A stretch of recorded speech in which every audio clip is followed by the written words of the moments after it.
Today we're taking a look at our preview for our upcoming quiz number 3 in Honors Algebra 2. We're going to take a little bit of a closer look at each of the questions in case, hopefully, if you're watching this and it's the night before the quiz, you're just going over a few things, just kind of tweaking them a little bit, having you ready for the quiz tomorrow. But without further delay, here we go. Again, here we're going to identify the vertex, the slope of the branch, and the graph for each of the following. So again, when I'm looking at my format, I'm going to look at this almost as though it's saying that this is x plus 0 inside. So when I go to look at my vertex is going to be at 0, 7. Because usually it's the value inside the absolute value that we switch when we're doing the vertex, and we keep this one. So I know I'm going to be at 0, 7 here. I'm a little bit above my graph, but I can still tell where I'm at. And then my slope, parentheses, air quotes, okay, is -3. Now, when we say it's slope, okay, when you're doing an absolute value like we are here, I can go down 3 and right 1. But I'm not just going to do that because I end up with this V shape. So I also am going to go down 3 and left 1. Okay, and you're like, but that'd be a positive slope of 3. I understand it, but again, you've got to remember with the absolute value, we get a mirror image going with this. It's symmetry. So that's what my graph will end up looking like. Okay, so I do have to be careful on something like that. But the negative in this case only tells me that my graph is opening down. Okay, if it's a positive slope, it tells me my graph is going up, but I'm still going to get that V shape no matter what. My next one, my vertex, like we mentioned back in number 1, whatever's inside the absolute value, that's -2. And you're like, now why is that? Because the typical format of these goes x minus h plus k.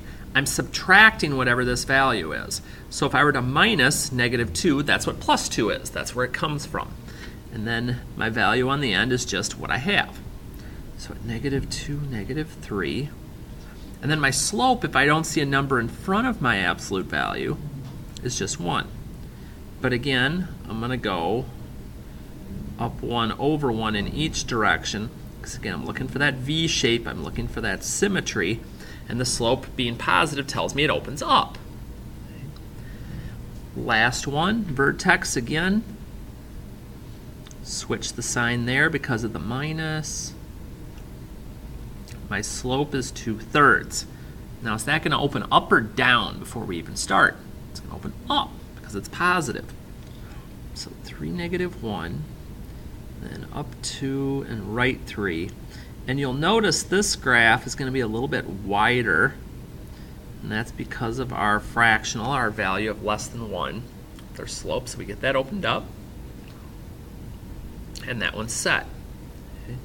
Step functions. Now remember, we're still going to graph these as though they were a line, as though this were y equals -2x with one change.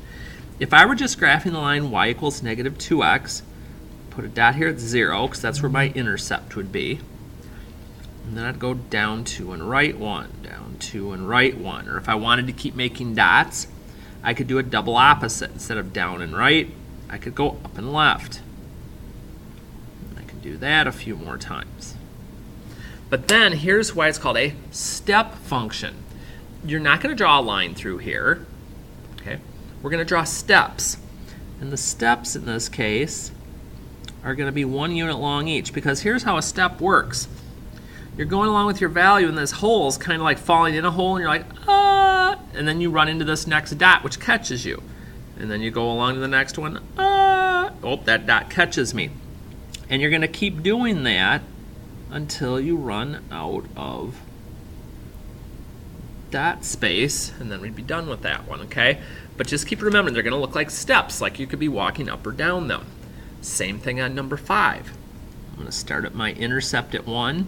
My slope, again in air quotes, would be up 1 and over 1. And again, these are filled in dots. These are where, when we have our little ones above, where we're going to fall back on these. Lots of steps when my slope is only 1. But again, open circle as you go to the right. Closed circle on the left. Just follow your slope, should be good to go there. Okay. Evaluate. Now we've talked about this on several occasions as well. Our whole issue here is before I ever start looking at the other part, I'm only going to look at the if portion of this first. For instance here, f of 1. 1 is not less than 1, but it is or equal to in this bottom one. So I keep the top one covered, and I just plug the 1 in where the x is at. So negative 1 minus 3 is negative 4. Now the next one gets a little more interesting. Again, I forget about this part for the time being. Negative 2/3 is less than 1. Okay, I know it's the top one. So I've got 2/3 times negative 2/3 plus 2. Now with the fraction, don't let it freak you out. 2 times negative 2, so I've got negative 4/9. And if I'm adding with fractions, and again, I suppose you could go to the calculator and hit your fraction button, but just in case you don't have one or you actually want to know how to do this, okay, my 2 would be the equivalent of 2 over 1. I want to turn that into ninths, so I have a common denominator. So whatever I do down below to get from 1 to 9, which is multiply by 9, I'm going to do the same thing in my numerator, which means 2 is the equivalent of 18 over 9. Negative 4 plus 18 gets me to 14, and I end up with 14 over 9. And again, if you add like the 1.55 or something like that, I'm not going to mark it wrong, but it's just nice to be able to have that option with your fractions. And then finally on my last one, 4 is greater than 1. So I stick the 4 in there, and I get negative 7. Okay? But always look at the restriction first. You're only going to be plugging it into one of the expressions.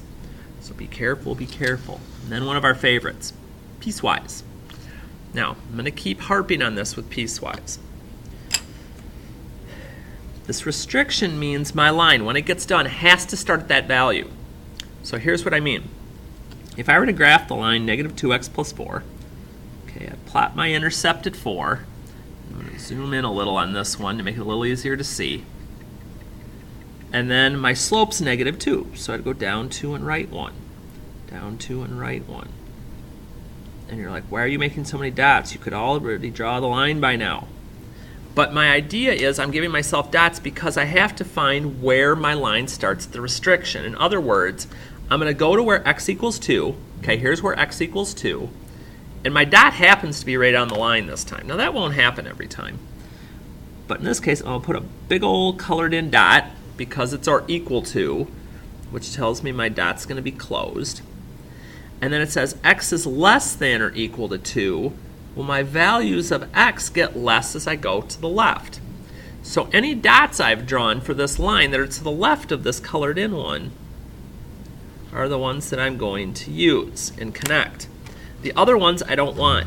I'm going to erase them now. But again, notice my graph is starting at an x value of 2.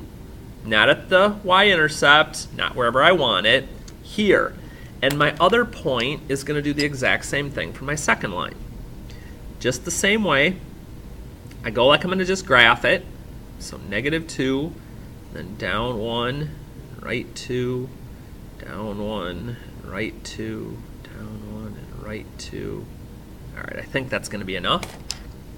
Again, I have a restriction, and that number tells me where I have to start. Now here I am at 2, but I'm not on this line this time. So I'm going to follow this along until there's a dot that's on my actual line. So at the x value at 2, this graph's going to start here, and it's going to be an open circle because it isn't or equal to. And since x is greater than 2, I'm going to go to the right and connect the dots. But notice when my graph gets done, the starting point for each of my pieces is at the same value, at the restriction they gave me here. Again, not on the y-axis, not anywhere I want, not in different places, but the same value. So you do have to be careful of that if you want to make sure you don't end up missing points for that. All right, number 10. Solve by showing all work, graph the solution, and state the solution in interval notation. Okay, first thing, we've been barking at this for a couple of weeks. I'm going to keep barking it. You have got to isolate your absolute value before you split it into parts. If you split it first, you're going to get part wrong. It just happens. So once I get here, again, 2 equations, 2 inequalities in this case. Leave it alone except lose the bars in the first one. Second one, I flip the arrow and I flip the sign of my answer. Those are the only 2 changes, and then I solve them. Add my 6.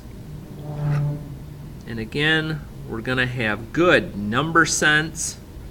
Every one of our lines is going to be equally spaced numerically. Then comes the moment of truth.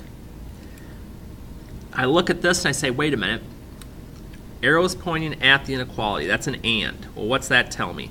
Typically that tells me my interval notation is going to be short and that my graph's going to kind of come together in the middle. Well, let's see if that happens. Parenthesis, x is less than, which means it'll go to the left. Then x is greater than -1, which means that's going to go to the right. And they are going to come together in the middle.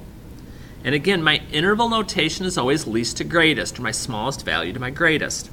In this case, we start at -1, we go to 11, and we're set. Okay, so no big deal there. 11, speaking of 11s, number 11, you'll notice a slight difference. Now, the absolute value is being eaten by the arrow. It's greater than, which means there's an or statement. Typically, or statements graphs go away from each other, or out. It's already isolated, that's nice. Notice I'm not changing anything inside the absolute value. That stays the same.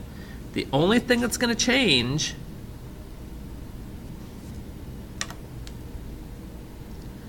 is the arrow flips and the sign changes. And don't panic if you get a fraction. Oh, what did I almost do? What happened here? They're like, uh-oh. I divided both sides by a negative. What happens when we do that? We've got to flip the arrow around. Otherwise, we get the wrong half of the answer. Minus the 1. Again, we're dividing both sides by a negative.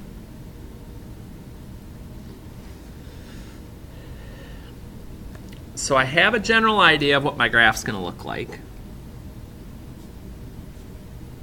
Let's see if this works out. I'm going to count by 2/3 this time.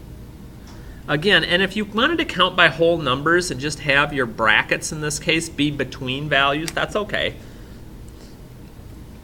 X is less than -2/3 or equal to, so that's going to be going that way. X is greater than or equal to 4/3, just what I thought it was going to look like. Now, be careful on the interval notation. Again, least to greatest, left to right. This graph starts way over here at -infinity. And then comes all the way up until I run into this bracket at -2/3. Then we have a little break. So to combine them, we have our U for union. And we start up again at 4/3 and go zooming off forever to the right to infinity. So we're good to go as far as that goes. But again, be careful. Kind of let your graph tell you what your interval notation is going to look like. Okay. Graph an example of a function that has a domain, x values, of 0 to 5, and a range, y values, of -1 to 4. Now here's how I like to do this. I sort of like to create my own points with this. I'm just going to use a line because it's the simplest thing I can do. I got to be able to pass the vertical line test with my function. So if my lowest x value is supposed to be at 0, okay, so 0 here over to 5, so somewhere in here, and then my y's from -1 up to 4, what I want to do is I want to make my first point at the furthest left and bottom. Furthest left is at 0. Furthest bottom is at -1. Make a point. For my greatest values, I want the furthest to the right and up. Furthest right is 5. Furthest up is 4. Put my other dot in. And just connect the lines. Domain, 0 to 5. Range, -1 up to 4. Simple enough. If you want to get fancier, you can, but that's basically all you need to do. And then we go back and just do some simple stuff. Just some regular graphing, nothing fancy. X equals, be careful, it's not side to side. X equals are vertical lines. Oops. Hit a little bump there. Okay. If it was Y equals, we'd be going horizontally. Any other ones that you're graphing, I want you to get Y on a side by itself first. So here I'd subtract the 2x over and then divide by a negative, because again, that's not quite alone yet. And hopefully at this point, this is just quick review, because I'm going to kind of zip through here. My y-intercept is -1.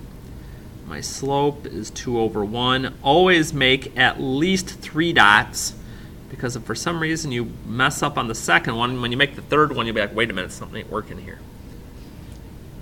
That's all we're doing there. Here, I'm going to subtract my x to the other side. Remind yourself there's a 1 sitting in front of that. Divide everything by 2, so I got a -1/2 x plus 3.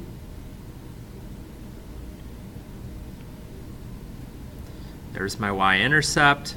Down 1, right 2. Because again, I remember, in case you're wondering, well, why aren't you going left instead of right? Remember, negative slopes, lines go down to the right.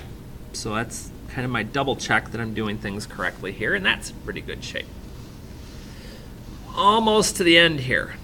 Graph accurately by completing the table. Okay, let's do that first. If you are going to do this in the calculator, make sure you use parentheses when you're plugging your values into this.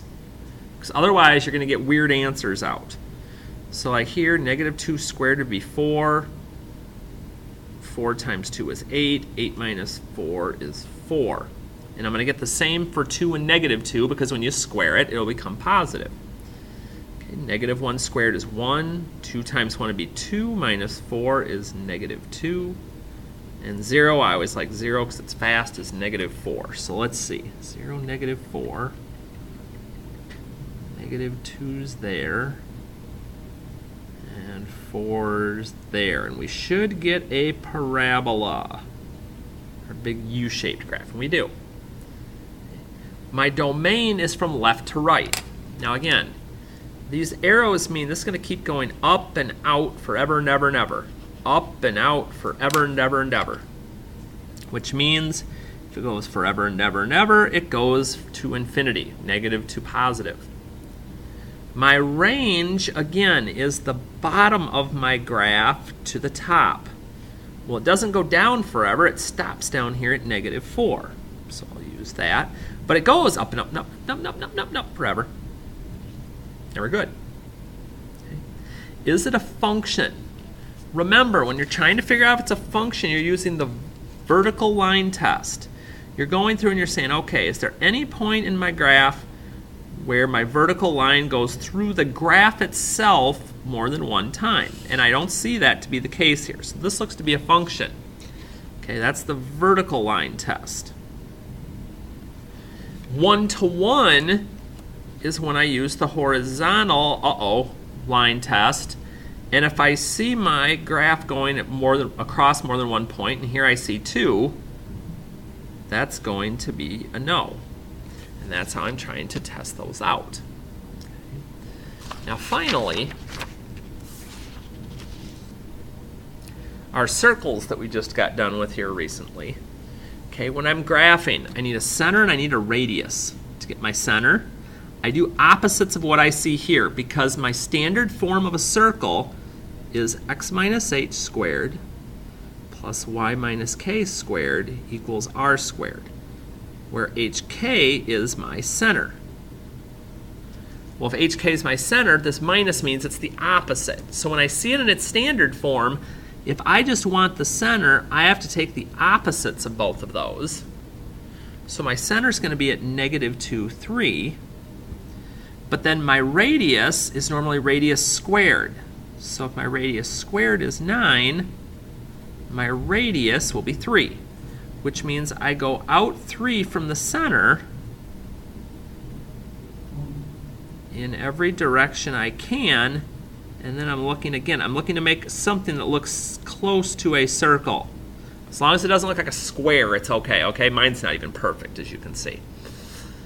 And then finally, we want to write the equation of the graph shown to the right. Now again, I got to know the center, I got to know the radius. And I apologize on this, had a little issue here, ended up with what's called an ellipse, kind of more like an egg shape than a circle. Now that's not going to hurt us on our center, because our center is still going to be right in the middle. Okay, so that's not a big deal. That is at 3, negative 2.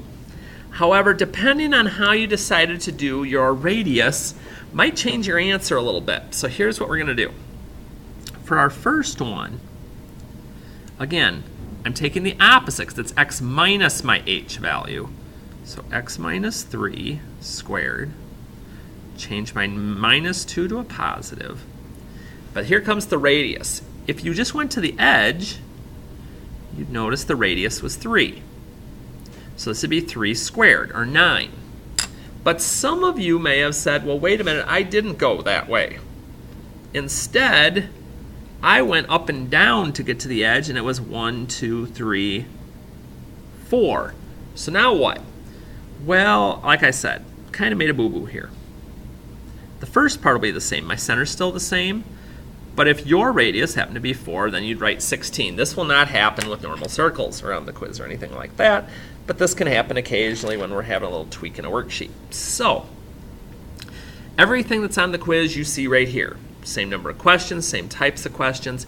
So if you've gone over this and you've worked through it some and you've worked through the problems, you should be in shape for this to be pretty, not too bad. I might even go so far as to say easy when you're working on it. So hopefully this helps you out, and we'll see you tomorrow.